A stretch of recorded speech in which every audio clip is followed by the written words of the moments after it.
we are opposed around the world by a monolithic and ruthless conspiracy that relies primarily on covert means for expanding its sphere of influence, on guerrillas by night instead of armies by day.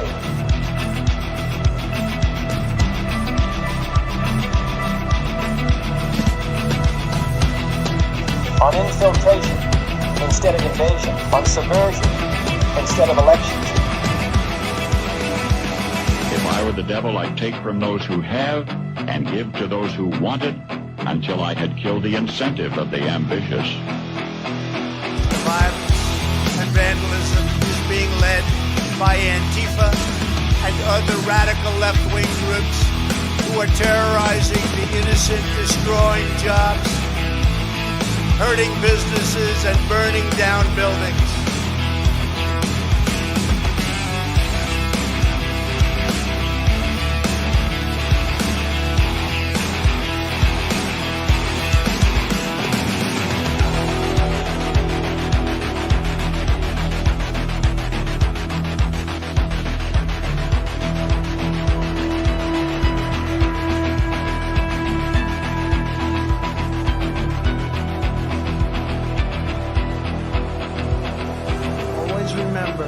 They are coming after me because I am fighting for you. That's what's happening.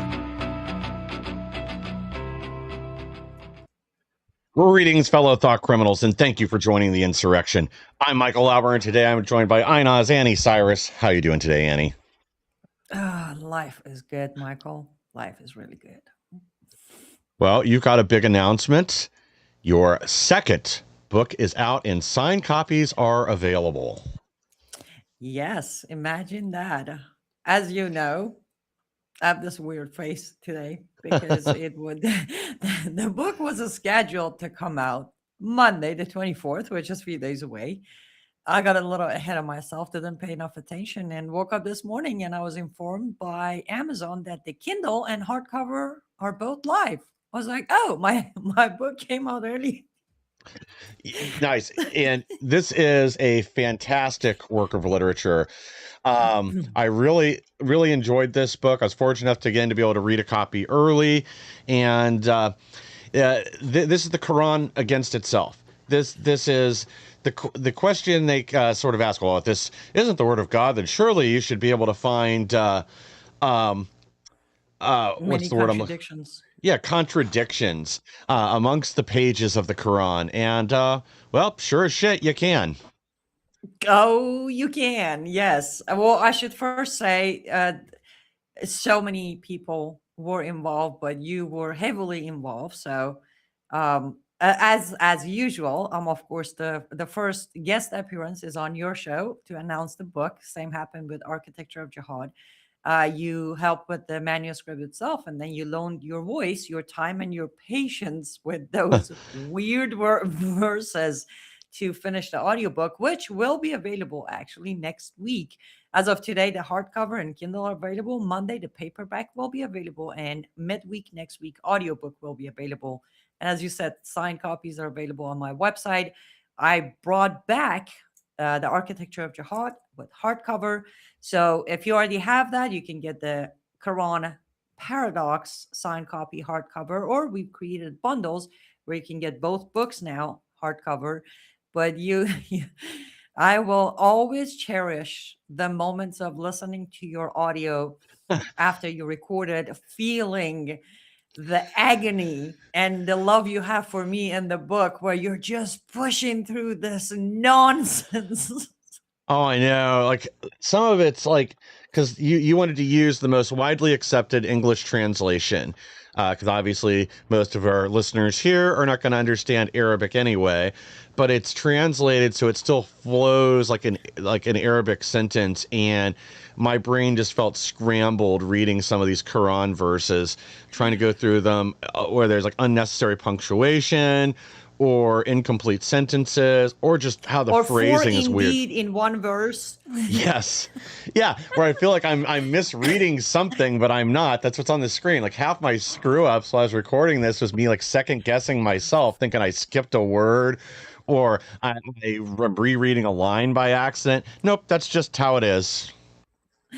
Yes, that was part of the challenge. I on the first page, the copyright page, not the first page, but on the copyright page, it specifically mentioned the translation for the Bible and translations for the Quran. And at the bottom, I literally had to put a kind of a note disclaimer that misspellings and grammar issues within verses were not overlooked or missed by the author.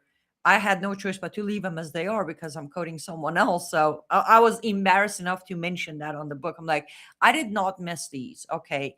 They were just there. It's when you try to read it and you trip over it, you're like, what did I just read? That is the translation. And I actually told you, I think it's an interesting point for our American audience or non Muslim society. These approved or accepted credited translations are only through those who Arabic is their first language. Yes. So part of the problem is, though they might be fluent, some are actually. Sahih International, the one we use, the translator behind it is more fluent than I am. However, because their first language understand the broken Yeah. verse, they easily translate it within broken English format. And again, also, if you change a word or anything that's within it, then you're guilty of blasphemy. So Right. Right. there is no way around it. It's just, and that was one of the fun parts of this book, to just show the difference. Like, even if you don't read the book, which I strongly suggest you do, you get a good kick out of it. I was Oh saying yeah. on my show today, a few hours ago, I was like, this is chapter 7 took me 8 hours to record because I kept laughing and I kept giggling. And I'm like, I need to keep a straight. This is an audiobook. Like, this is not my show. When I can laugh away, I couldn't. I just kept laughing. I'm like, this, who believes this? Now, that if I laugh at what I'm reading, I'm sure the audience will get a good kick out of it. There are chapters like 4 and 5 that I can say you probably feel a lot of anger. That's okay. Stay with it. But even if you don't read the whole book, just read the verses, the New Testament, Old Testament versus Quran. That Yeah. right there just tells you everything you need to know. It's like, wait, why is this so weirdly, awkwardly, so overly praised? There was a verse that you sent me and you recorded it. Within the recording, you said, I'll record this again because the first time the verse starts with, indeed, Allah such and such, indeed, Allah such and such, indeed, if you didn't know, indeed. When you got to the second indeed, you pause. You're like, didn't I just say indeed? Yeah. You're like, I'm just gonna re-record this because I was like, I was just laughing, listening. I was like, poor Michael. Yeah. Well, I mean, what I really appreciate about this book more than anything else, and again, guys, pick it up. It's the Quran Paradox. You can get it right now on Amazon. Get 2 copies so you have a loaner copy, because you're gonna want to educate other people and really understand this crystallizes that this is not a holy book. This is not the word of God. This is the insane ramblings of a delusional, murderous pedophile, and that's all it is. But now there's this death cult on Earth following it, and this is why we have to fight, we have to resist, we have to beat them. It's time for real crusades again. They have to be moved out of the United States, out of Europe, and pushed out of Western society once and for all. And there really is no getting around it. They have 1,400 years of attacking others around. I mean, this is America's original enemy, after we separated from the British. The Barbary Pirates, this is, the formation of the Marines, is America's, I guess, second oldest enemy. But we have to do something. Like, now is the time to throw down the gauntlet and beat back this evil once and for all. And this gives you the tools you need, the ammunition to really understand that this is not a religion. This is not the word of God. This is a cult. This is a political system, and they are bent on world domination and destroying our values, our faith, and our Western way of life.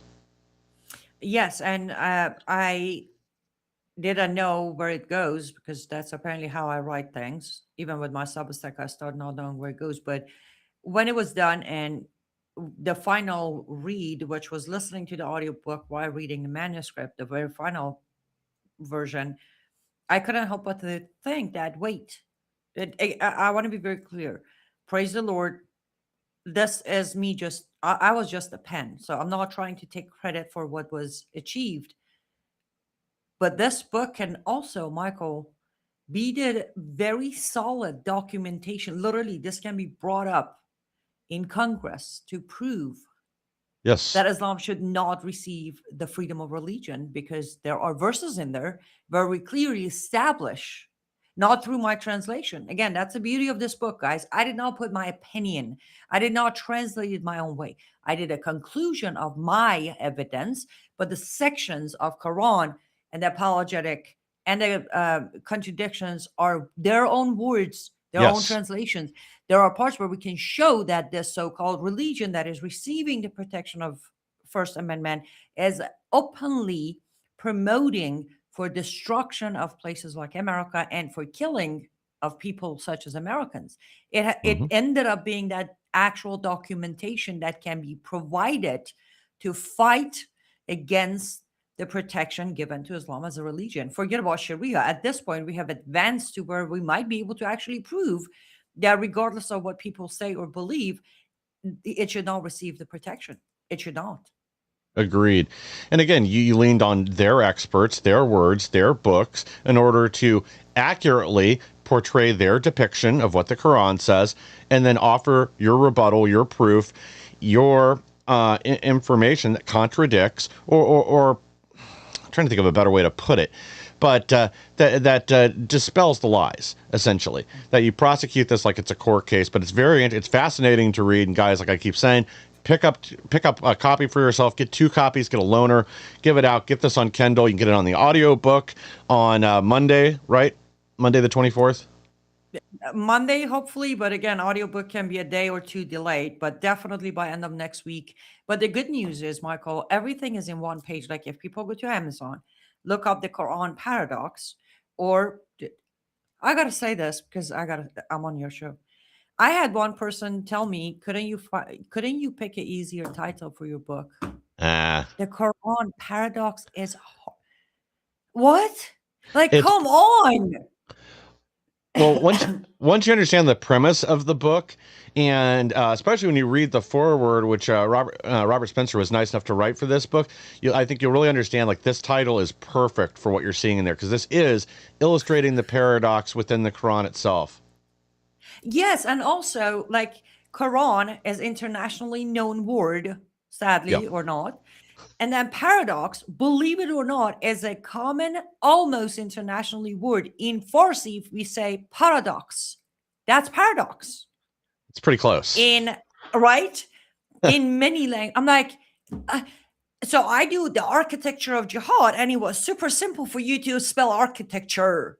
But the Quran paradox is, anyhow, if the Quran paradox is very hard, just look up my name, Annie Cyrus. My books will come up with that, the Quran paradox, within that very page. All 4 available formats are right there. Just pick from. You don't need to go chasing, looking, different links. Within the same landing page of the book on Amazon, all available formats are there. Easier way, go to my website, liveuptofreedom.com. On the homepage, click on the book cover, takes you to the page with signed copy, Kindle, paperback, hardcover, and audiobook. All links right there. I tried to make it as easy as possible. And guys, go to liveuptofreedom.com right now. Get your limited edition signed copies. It'll become a treasured family heirloom. I guarantee it. Oh, thank you. Yes, you may want to start, genuinely, especially again, The Architecture of Jihad. Great book. I'll say that now after 5 or 6 months of release. But I made sure, as you know, Michael, the Quran paradox is something that you genuinely can have your teenage kids read. It's in a very sarcastic, courtroom evidence proven language. So it's not as scholarly as The Architecture of Jihad, where a younger person could be like, it's, as I said, I cracked up at my own writing. Apparently, I'm able to write as funny as I can talk sometimes. So I would have my 15, 16-year-old daughter or son read it, or niece or nephew. It's like, here, let's get ahead of this, because they're infiltrating our colleges. Before your kids go to college, have them read it. Have them read it and equip them with the counter argument evidence, not feelings, not emotions, like I'm better than you. No, it's literally like, oh yeah, I know. Have you heard of that verse? Like, it gives them that specific tool to be able to counter the argument. Worst case scenario, they get a slap, Islamophobia. That's okay. They can get over that. But again, it ended up being a book that can be used again in so many different ways. Well said. And again, we really do need to start educating our children because they're already infiltrating our education system here. We just had another story. I don't have a slide for this one, but in California now, you had school districts now sending their kids to a mosque, having the girls wear hijabs, handing out Qurans. We've had the same thing going on in Texas, and I think South Carolina, and another story in New Hampshire. And that's just to name a few. I'm sure there's plenty of other places where this is going on. You certainly would not see them, allowing a public school to bring your kids to a local church or even go to, a local, let's say, Christmas event, for example, a Christmas bazaar, something like that. You would have people losing their minds if that happened. But, if it's Islam, I guess it's okay. It's the religion of peace after all, right? Of course, you cannot. Let me address this comment. Hi, Mark. Thank you. Mark seemed to be a friend of Robert Spencer, who has kindly said that he loves the book. Thank you. Yes, we got to give big shout out to Robert Spencer, and thank you, Mark, for ordering your signed copy. We're not allowed the concept again using our own freedoms against us, right? If we try to have a public school or a private school or any school students taken to a church on a Sunday or a Wednesday evening, then we're stepping on their freedom of religion by shoving our religion down their throat, right? Yeah. But if they do a hijab day or a Ramadan day, or let's teach you about Muhammad, which, by the way, I'm all about it. If you Yeah. teach the true Muhammad, not the fake. I still have the book right here on my shelf or on that desk of a parent from Michigan sent me a book of her daughter where there's a chapter about Muhammad, how wonderful he was. There's no mention of 11 wives. There's no mention of Aisha. There's no mention of killing 800 Jews in one morning. None of that is there. So, yeah, you want to teach about Muhammad? Let's do it, but let's do the truth about Muhammad. Yeah. But yeah, if they do that, then it's diversity, it is coexistence, it is what America stands for. And here's the thing, I don't blame them, I blame us. I blame Yes. us. If enough parents would show up and say, yeah, my kid's not coming to school tomorrow because my kid is not going to learn about this, watch as they would fade away too. No, Yeah. parents want to, I want to avoid conflict. I don't want to be Islamophobe. I don't want my kid. Now, here's where the book comes back in. If your kid knew about the truth of this concept of Quran, Islam, Sharia, and Muhammad, they wouldn't come home yelling at you saying, my friends think you're Islamophobe, because they knew the truth, because they knew what this stands for. They would stand up to bullies at a school and say, oh, no, we're not Islamophobes at all. We know the Yeah. truth, and here's the truth. That's where equipping, times have changed. I was on the phone with a very good friend of mine this morning. I started the day with a call with her, and we were talking literally about the same thing, that the times of sheltering our kids, not that I have kids, but if I did have a kid, it's over. I'm sorry, either you like it or not, your kids are gonna have to grow up a little faster than usual of America. Yep. And I don't mean growing up by kick them out of the house. No, growing up meaning they need to understand the dangers that are out there, including the system of brainwash of either Islamism, Marxism, socialism, any of them. So you Yeah. kind of need to switch gears instead of talking about the latest episode of, I don't know, I whatever don't even know what's on show. anymore. I know. I'm like, wait, I should have thought of a show before saying, but latest episode of whatever show your daughter watches. You should start talking about the latest episode of the Islamization and the infiltration of colleges. You have no choice. Well, let me rephrase that. You have a choice. Your choice is do it or watch as your kids are either conquered, and one day you sit there when your daughter come home with a hijab, converted, married to Muhammad, or you can teach them and watch them grow up a little faster. Those are your only Yeah. options. Gosh, Yeah. the worst case scenario just broke my heart. Yeah. Well, America should have learned our lesson, almost 25 years ago. We're coming up on a 25-year anniversary of September 11th. Not that we didn't have plenty of instances of the religion of peace prior to that here, even on our own soil, from the Beirut's barrack bombing to the first attempt at the World Trade Center to numerous plane hijackings, Pan Am 103 and others. It's not like they're ambassadors being kidnapped and killed. well, we had plenty of chances to learn our lesson. We still haven't. And now the cancer is spreading. It's just getting worse and worse. And it's kind of going to be the first focus for this other story we're going to cover. And we're just going to get into that. But guys, yeah, make sure you go to Amazon right now. Go get yourself 2 copies of this book. Or, get the Kindle edition if you're going to read it on your phone or your tablet or wherever. But get an extra, get a loaner copy. Because this is something, again, we need to educate as many people as possible. The clock's ticking. We're running out of time to wake up America, because this is a threat that we cannot beat unless we are unified. Everybody knows what's going on in Europe right now, and we're going to cover some other stories here too, where this is expanding. Chicago area Islamic scholar Kifa Mustafa: Muslims should seek leadership positions in the police, fire department, Pentagon, White House, and Senate. We can change the world, benefit Gaza, Syria, Sudan. Why wouldn't they want to benefit America? I have said this many times. I love you. If everybody had the way the lens you use to look at these, why wouldn't you want to benefit America? Exactly. Why would you want to run for all these offices and not a single one of them related to benefiting America? And the key word before that, right? We can change the world. When I say global caliphate is not some myth of 1400 years ago, global caliphate is not some misunderstood mission by ISIS. This is exactly why.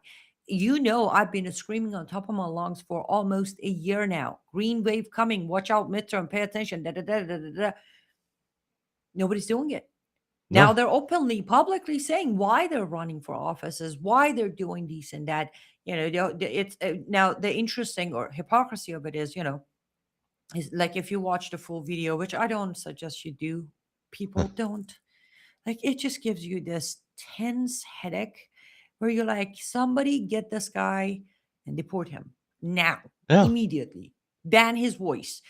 But he encourages all locations, like everything, firefighters, police officers, Senate, Congress, City Hall, all of it. But in between, I'm like, wait. Yeah. We are, me and you, we have covered this, as some of the police stations are being infiltrated, including the Arabic badges, right? Where the actual Arabic writing is not the police we understand, it's the morality police.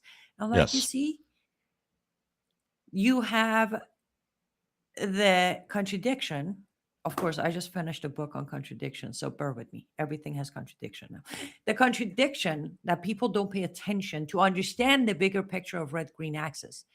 You have literally every single DSA candidate, giant banners on their websites, defund the police, right?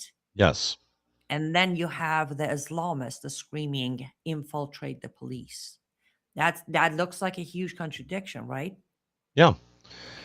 But it's not. It's defund the American police so we can infiltrate the police with morality police, Sharia police. Yeah, or even just to break the institutions. That's probably step one. They're not becoming firefighters because they want to serve honorably and protect their neighbors in their moment of need. They are infiltrating institutions to make changes, to destroy what they mean, and instead it's going to be race politics. It's going to be just like we saw in California on steroids. And this is just the first step as they take over, as they grow in strength, like we just saw in Dearborn, and we're seeing in places in Texas now, and other places that are essentially captured. They are taking these places because it gives them power, and they use that power for their political and religious agenda to reshape and reform America as we know it, to capture these institutions and use them as their weapons against us. So this can't be allowed. I mean, we're seeing it in large scale in New York right now, too, with Mamdani. Let's go ahead and pull our next story here, because, again, this shows the real agenda. And this is not a flashback, by the way, guys. Abdul El-Sayed to speak as in coming up at a conference calling for the Muslim takeover of the United States. And this is somebody, who publicly, this isn't what they say. His faith is instrumental in shaping his views, blah, blah, blah, blah, blah. But again, our media is dishonest. They won't cover the statements he's made publicly before about how Sharia, how did he phrase it? Will always dominate the decisions in his life. He'll always be accountable to Sharia. I can't think of the exact phrasing that he used, but he's already told you who he is. And we know that this is political jihad. This is taking over our institutions and then using that power to reshape America in their image. Exactly. Do you want to go ahead and bring the next two, because they're all tied to the same man I'm about to go on Yeah. stage for? Let's go ahead and, bombshell. Abdul Sayed's mother worked for terror-linked group that funded Osama bin Laden, the Taliban, and Hamas. And it was only the next two, not the next three. There you go. See, with someone like, now let me add one. I'm sorry. The reason I said next two, because I was planning to send you one and then I completely forgot. Here's another thing. We talked about the mother. Now let's talk about the father.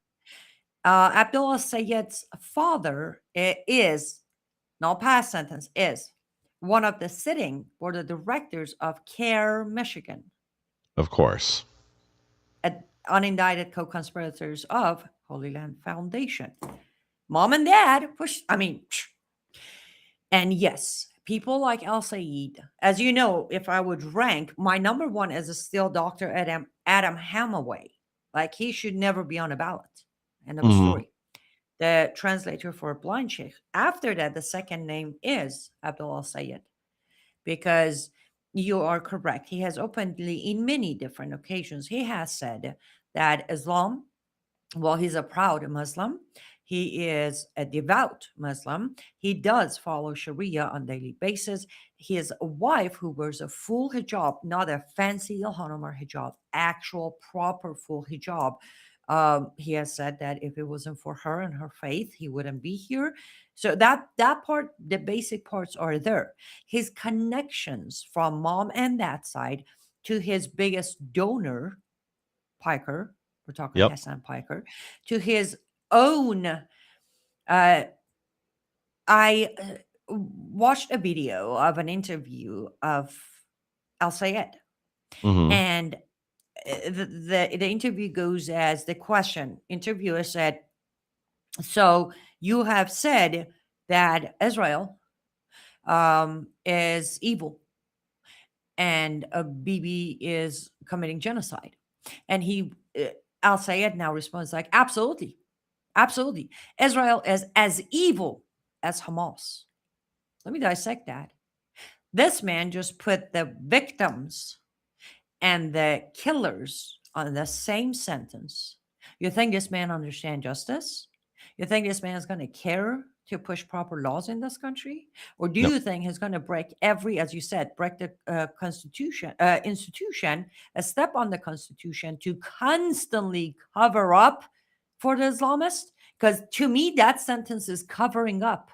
That's equal to Ilhan Omar saying some people did something. And that's equal to Aber Kawaz saying we don't have to pay for some people's action.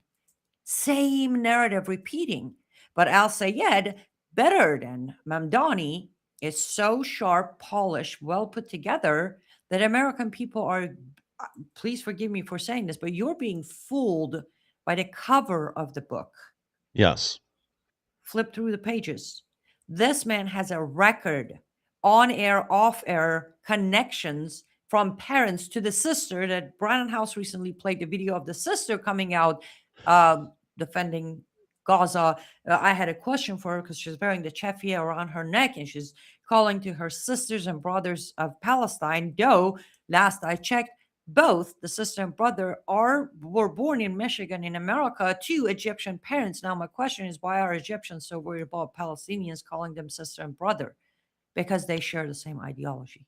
Exactly. That's what it's really about. Same with his mother. She worked for, I think it was IARA. I was just trying to find it in the story because I can't remember what that stands for now.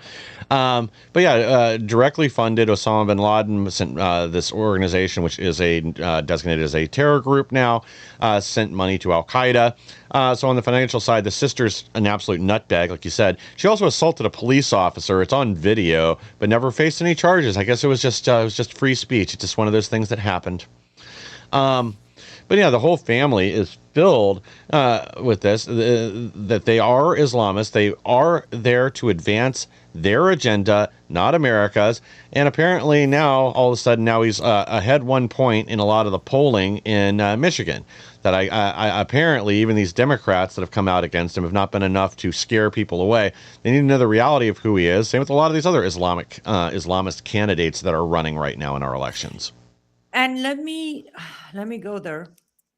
Apologies to your audience, and my audience is used to it. Your audience. Here's where I get really mad.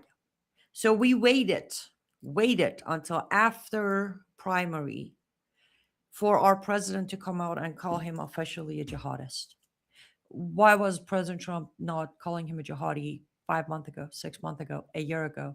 Why didn't President Trump, on the map he posted, we have Rashida Tlaib, Ilhan Omar, and Abdullah Saeed, all called jihadists by him, right? Why is he not having his administration go after him? Yeah, I don't understand how Ilhan Omar is still on U.S. soil. We've been hearing about how she married her brother and laundered money laundering and tied to the COVID charities and other Somali fraud up in Little Mogadishu, and she's still here. I don't understand why we keep hearing these things. Everybody knows what's going on, but we can't get any, no serious justice. I'm glad they can arrest a few Somali pirates and take back some money and end some of their visas, put some of them in prison. That's all well and good, but I want the big fish. I want people like Ilhan Omar and her sister, who is apparently really tied to a lot of this. I want them in handcuffs and deported. I want them out of here, and she can take her new husband with her. After all, we wouldn't want to separate families. So, and she ought to take that wackaloon daughter of hers with her as well. But kick them the hell out of here. She's already said she's there to represent Somalia, not even Minnesota. She is our U.S. representative from Somalia. And again, I am tired of the talk. Put up or shut up. Do something about it, or the problem is never going to go away. I don't care how mad the left or the media get. If you get action, then we got a story to discuss later where the GOP just lost this race in Pennsylvania. Well, it's due to turnout. And it's because people are sick and tired of having the facts laid out in front of them, investigations done, and then no consequences. That's why they're sitting on their hands and they're not showing up. And I'm afraid that's what's going to happen in November when we have the midterms, that too many people are going to throw up their hands, be like, you know what? We voted to arrest these people in the deep state, not to just show that they committed crimes and bad actions and other things. We voted to arrest Epstein and all his associates, or all of Epstein's associates. Maybe him too if he's still alive. I don't know. I have mixed feelings on whether he's dead or not. But this is what we voted for. We voted for mass deportations. That's the one I kind of understand where they are at least trying. It's these retard judges that also need to be impeached. I'm looking at you in the House. You're not doing your job. This is why people are frustrated right now. And this is how we're going to get stopped, because we better get our butt in gear and start addressing this problem now, or it's only going to grow and spread. Everybody knows exactly what's going on in Europe right now. You have so many people stabbed, killed, blown up, run over, decapitated, and everything else. It doesn't even make the news now on a regular basis unless they kill more than 4 people in one sitting. So we better get in shape here real quick, because this is coming our way sooner rather than later. Agreed. I published the Substack on Monday. I invite your audience, if you're not subscribed, you can subscribe for free. I won't stop you if you want to upgrade to paid, but this specific Substack was for free. And I literally told my fellow Americans, this is our first ever chance as American citizens to directly fight IRGC, which is the Islamic Revolutionary Guard Corps.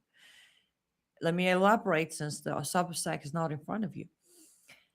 The war with Iran, the battlefield for IRGC is not a Strait of Hormuz at all. It is the ballots comes November of this year. So my point was, I don't care. You think I'm not tired of it? Of course I am. But here's the thing. You don't give the country directly to the enemy because your friends are not capable to do what you want them to do.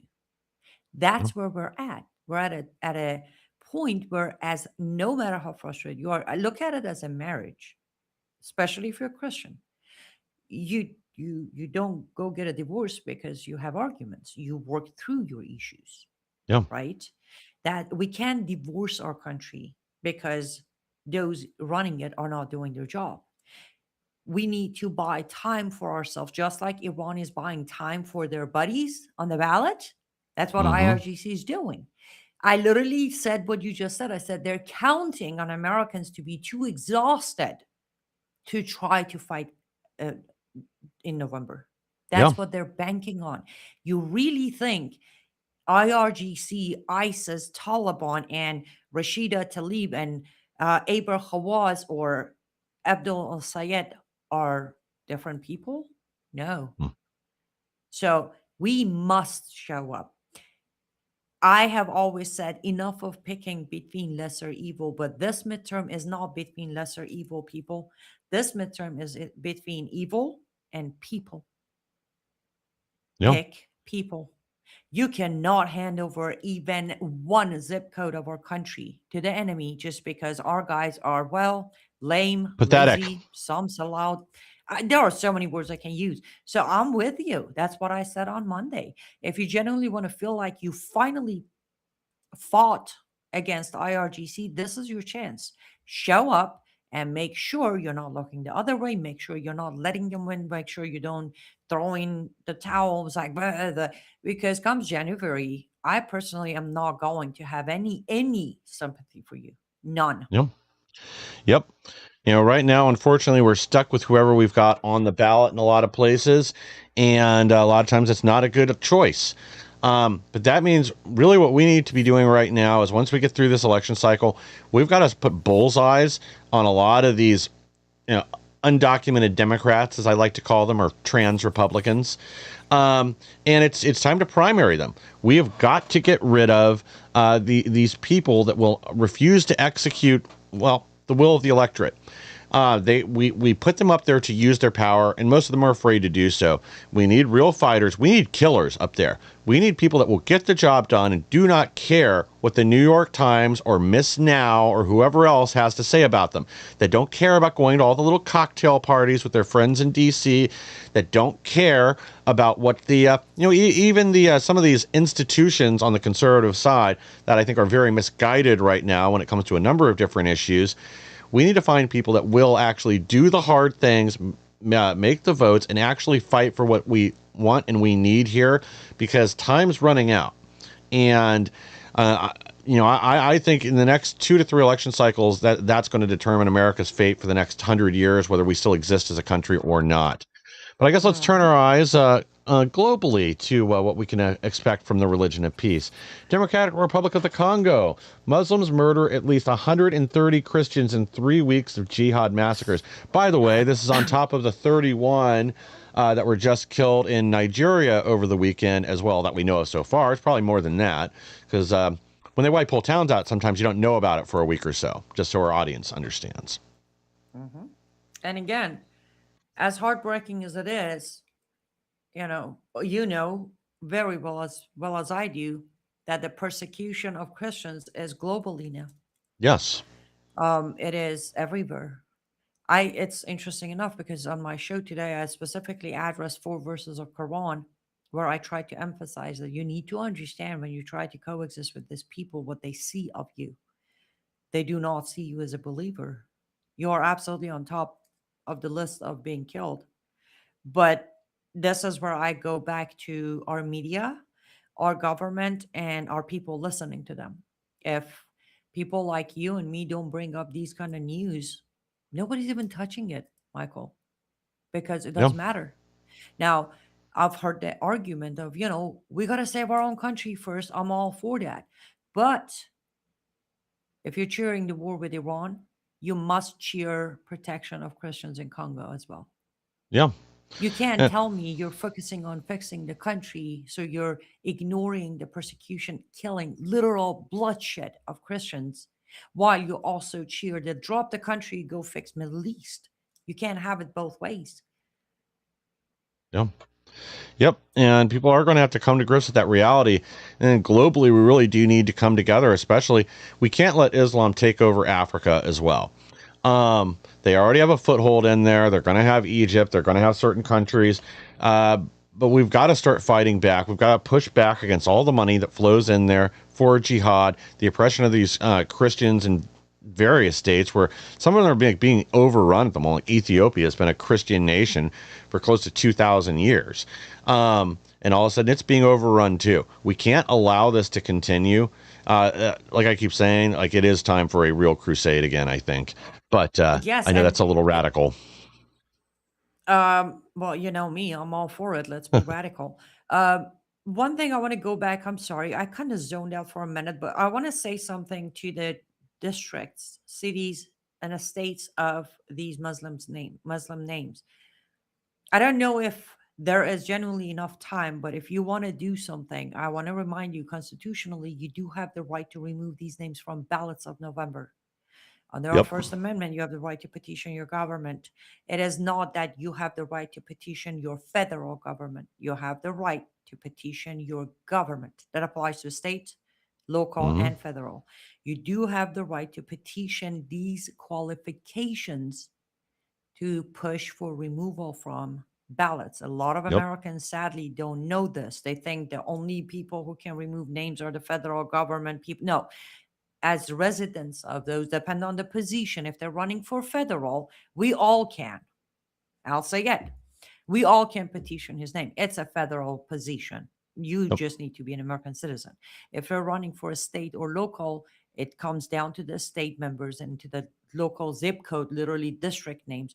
But there is a way. The second thing I want to say, you just hinted at it, but again, people have the choice. You need to push back against the money that goes for Pakistani gender study and push for that money to go for protection of Christians in Congo, Yep. Sudan, Somalia.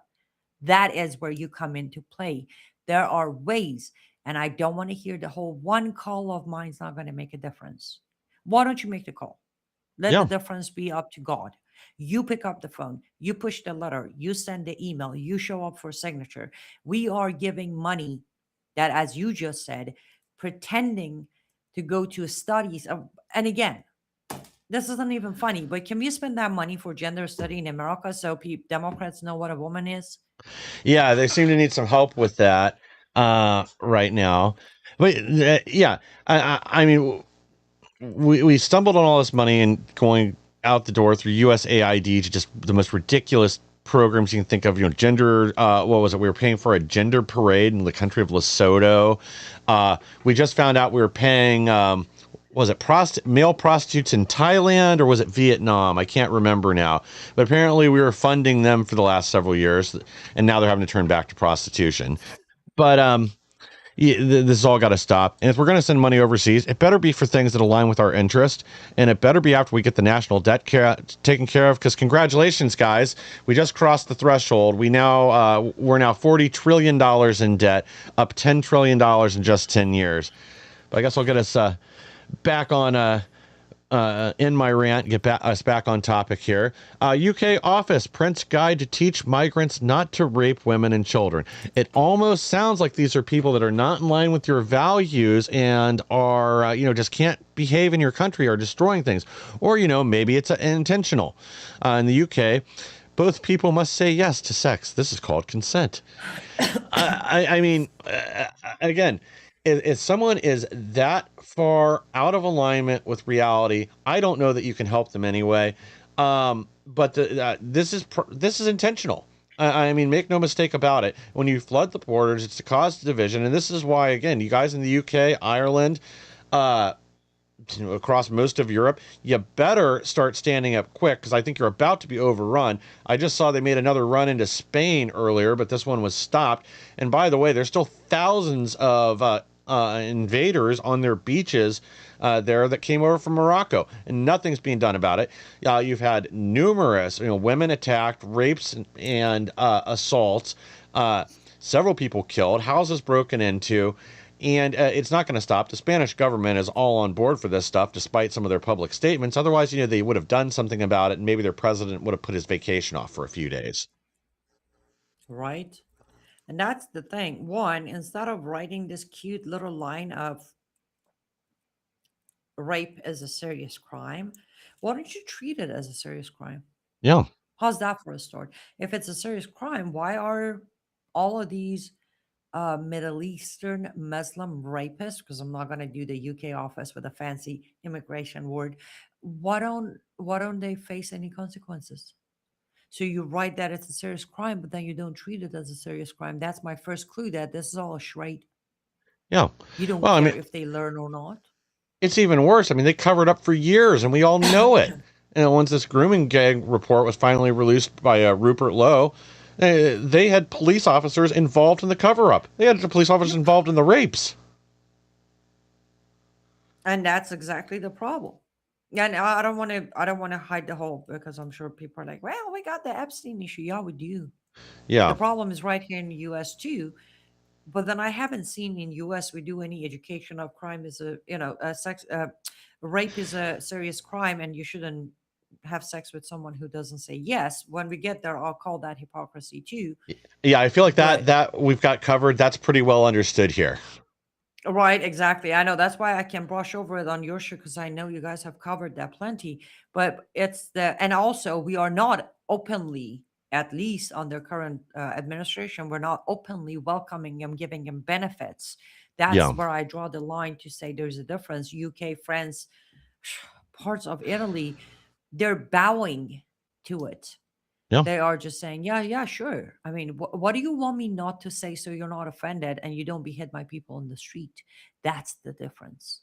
I Yeah. know this is specifically about rape, but the truth of the matter is, at this point, most European governments are trying to keep the peace by shutting up so they don't have more incidents on the street when the Muslim migrant beheads people, screams Yep. about it and gets filmed and it's spread across. And that's the thing. I know, I understand why people do what people do, but at the same time I'm worried, Michael, that these sceneries are becoming too normal. That's what they want. They Yes. want this to become normal. Yeah, I think you're exactly right. I mean, and as you said, they would rather cover it up, downplay it, um, than actually address the real problem. But they want this problem. I mean, I'm convinced of that now. Otherwise, Andy Burnham over there in the UK wouldn't be talking about bringing in another million boat migrants and whoever else from the Middle East every year. Don't they deserve to have their own culture, their own values too in the UK instead of being erased by through mass immigration? Well, apparently their leadership doesn't think so. But things are going to come to a head there soon, like it or not, and it's either going to be because the jihadis finally think they're powerful enough to just wipe out the rest of the population and take total control, or it's going to be because people finally find their testicles and stand up and do something about it and do the hard things like remigration, because there is no other alternative now. It's remigration or be conquered. So make up your mind quickly, people. All right, we only got a few minutes left, so I want to beat on California for a little while before we wrap up. Let's do it. I'm game. California Energy Commission bans the sale of the majority of tires. Far-left commissioner licks her lips as she boasts about the new rules. All right, California, so 70% of tires that are produced right now, you guys will not be able to buy anymore after 2029 if this witch gets her way. And they're also adding a tax on every tire. I think it's $6.50. Sorry if I've got that wrong. And that's going to go to, well, it's going to be a slush fund. Everybody knows it. But, green technology, more electric vehicles, whatever, but not from Tesla. That guy's a fascist. So I need to get this. I need to wrap my head around this. So they're going to actually ban sales of certain tires in 70% because they're not energy efficient enough. I haven't had a chance to go through the attached document in detail, but basically if your tire has more resistance as it rolls across the floor than a certain number, they can't sell it anymore. But the problem is that 70% of the tire is sold in the US. So, and I get that some of these are like snow tires and things they probably don't sell a whole lot of in LA, but a lot of the rest of them are common, like any sports tire, or if you have an SUV and you need larger like truck tires, those are out. They also got rid of a lot of smaller tires that would like go on your trailer or whatever. You're not going to be able to get those anymore either, but it's because anything over a certain resistance level. Well, with the winter thing, you said the snow. Actually, even people in LA, I'm not gonna say majority, well, a good 50% of people in LA, their vacation or weekend vacation is to head to Lake Arrowhead or Big Bear, where they go skiing and see some snow. Right, Believe it right. or not, sometimes you really need to switch your tires because they won't. There's a actual turn where you get into the area. They'll stop you. Police will stop you and check your tires. They won't let you Oh in. yeah, yeah. So that's for the snow thing because I had to learn that the hard way. Yes, they turned me around. So that means I just wanted to see some snow anyhow. Um, so California, let me. The reason I'm trying to turn my wrap my head around this. So California is broke. Yes, yes. No secret. Everybody knows California is broke. So what I don't understand is forget about these leftist crazy people. Again, that's no secret either. But people of California, like you guys are broke. You know you're broke. Your property taxes, well, if you own a property, because good luck with that. But if you own a property, your property taxes are almost as much as your property value. Why are you okay with another circumstances of boosting prices? Because that's the thing. If you're cutting off or banning about 75% of tires, you really think the remaining 25% are going to stay the same price? No, they're going to go way up on top of the tax. I don't get it. There's no logical explanation for this, period. It's just, when you get these people that are power hungry or bureaucrats that just want to feel like they do something, that's how you end up with this kind of nonsense that doesn't actually help the people. And again, this $6.50 per tire, I absolutely guarantee you this is going to go into some slush fund. Politicians are going to come out and pat themselves on the back for putting up a solar panel on top of a bus stop with a homeless person defecating in front of it, and they'll get some nice sound bites out of it, and they'll just have to continue to pretend the real problems that plague California and Los Angeles don't exist, like our next couple stories we're going to cover here. So let me do this. All right. How is this legal? Radical Marxist Karen Bass gets torched online after bragging Los Angeles will multiply her campaign donations 6-1 with public money. If you donate $5, the city turns that into $35. This sounds insane. This sounds illegal. But because of this public funding for campaigns measure that California voters approved, I think it was 2 years ago on the ballot, Bass can use city funds to fund her campaign. So if you send her $5, wham, that turns into $35. I mean, I really just don't get it. You send her $20, she gets 140, and that's at taxpayer expense. And again, this is while you have bridges that they can't keep lit because the homeless people and the meth addicts keep stealing the copper wire out of the telephone poles, which the light poles. By the way, you know how they tried to fix that problem? Instead of arresting the people that kept stealing the copper wire, they put the poles in cages so the meth addicts can't get through there to steal the copper wire. I mean, make it make sense. No. I gave up on making Democrats make sense a long time ago. I mean, way like it was. I think I didn't have a single gray hair when I gave up on that. Yeah, I want to make. I want people to wake up.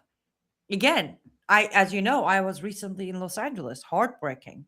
But then I also met with people, real life people, who are sick of it, who are tired of it, who are ready to fight it.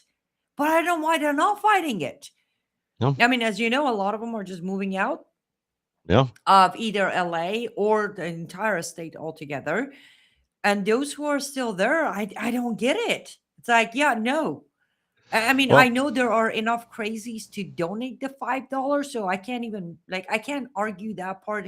There are still plenty crazies who disagree with her, but they're very proud of having the woman in the office thing. Yeah. But I don't know. Yeah, well, I mean, I think after this last election was clearly there was funny business going on. Let's put it that way. I mean, if Spencer Pratt was not going to come in first place, he certainly should have come in second place, it would seem. But I guess, voters somehow got this magic memo that were mailing in their ballots to stop voting for Karen Bass and start voting for Nikki Rahman. But that's a story for another day. But yeah, I mean, I'm sure some of them are just disheartened because even if you try to fight back within the system, how do you win? Especially when you've got things like this. Now this Karen Bass can fund her campaign with your tax dollars, whether you want to vote for her or not to mention everybody else. I mean, again, that's how they're going to retain power. They're going to pick your pocket to do so. But I don't know what you do. But they're losing their tax base too. We got this. Paramount board approves plan to ditch California as Texas courts Hollywood giant. And it's not just Texas. Paramount's also open to moving to, I think it's Tennessee, Georgia, Florida, and a few other states. But notice, they're all red states. They're all states that aren't going to, tax them into oblivion or threaten them or say you have to have a, albino trans chimpanzee in your film or we're going to hit you with this additional tax bill. We're going to levy a fine on you. I mean, I don't know what you do. I mean, if I were in California, there's no way I would stay out there. I don't care, family or whatever else. I would get the hell out of that place. The sooner, the better, before God strikes down on it with a great vengeance and furious anger. As you know, I did. I spent 13 years of my life in America, in Los Angeles, California. I watched Los Angeles burn down. When I moved to Los Angeles in December of 2003, it was not what you see today. It was not what I saw when I left either. So I am an eyewitness to what happened to Los Angeles. But I also know this when I say taking it back to the people. I personally know four people in Los Angeles, California, who are fairly multi-millionaires. And if they would reach into their pocket and just use some of the change in their pocket, they could definitely change a lot of politicians, not in LA, in California. Yeah. But they won't. And I have talked to two of them on a personal level, and I tried to convince them otherwise. Their reasoning is what you just said, that why do I invest my money to fixing this? One, when my own people who are all hoping for a better LA and furthermore better California aren't even willing to lift a finger because they don't want to lose their paycheck or they don't want their neighbor to come yelling at their door.